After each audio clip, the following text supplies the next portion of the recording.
আমরা নতুন দলকে স্বাগতম জানাই।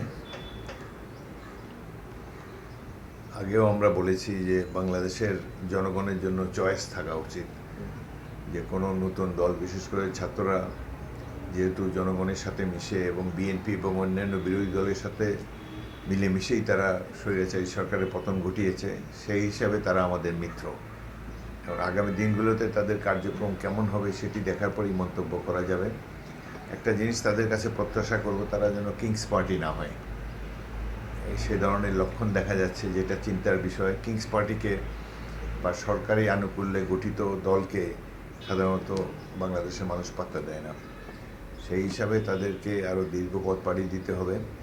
তবে যেহেতু মাঠে আওয়ামী লীগ নাই, তাদের জন্য একটা স্পেস ইতিমধ্যে রয়ে গিয়েছে। আগে রাজনীতি ছিল বিএনপি আর আওয়ামী লীগ, তৃতীয় দলের কলকে পাওয়া খুবই কঠিন ছিল।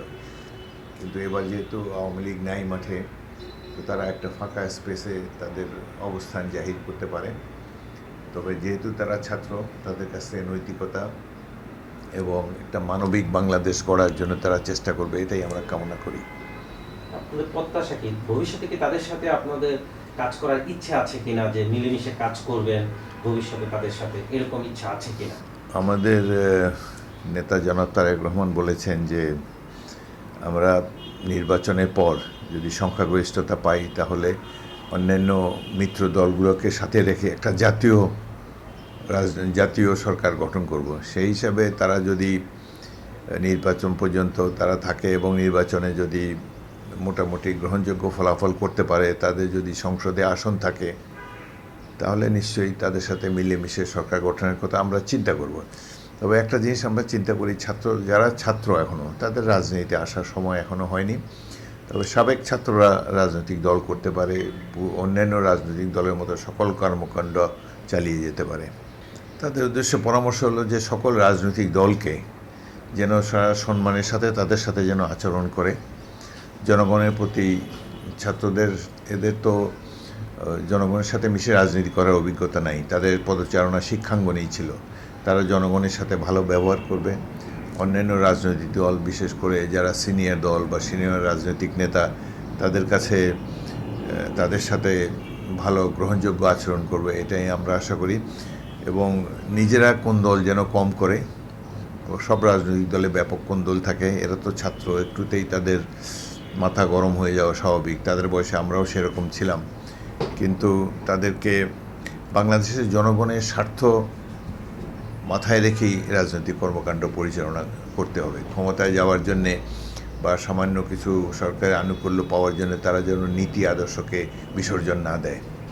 আচ্ছা, গতকাল বর্ধিত সভা গিয়েছে, এটা সম্পর্কে একটু বলবেন যে আসলে এই বর্ধিত সভা দলীয় তৃণমূলের নেতাকর্মীদের উপর কী ধরনের প্রভাব ফেলবে, আর কী ধরনের সিদ্ধান্ত গ্রহণ করা হয়েছে? যে এত বড় আয়োজন করে একটা বর্ধিত সভা অনুষ্ঠিত হইল, ফলাফলটা কি?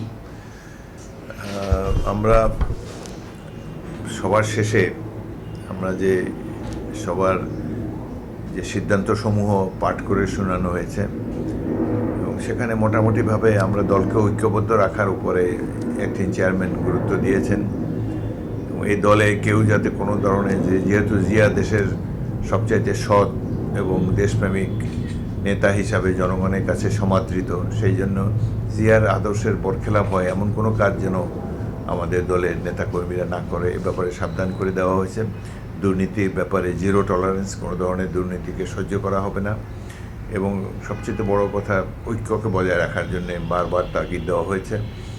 নির্বাচনে যাতে আমাদের দল ঐক্যবদ্ধভাবে অংশগ্রহণ করতে পারে, জনগণের কাছাকাছি থাকতে পারে। আর আমাদের লক্ষ্য বলা হয়েছে যে একটি মানবিক গণতান্ত্রিক বাংলাদেশ গড়াই, এটাই বিএনপির লক্ষ্য। এবং 31 দফা কর্মসূচির আলোকেই আমাদের সংস্কার কার্যক্রম চলবে। এবং যদি আমাদের দল রাষ্ট্র পরিচালনার দায়িত্ব পায়, তাহলে 31 দফা বাস্তবায়ন করার জন্য সর্বাত্মক উদ্যোগ গ্রহণ করবে।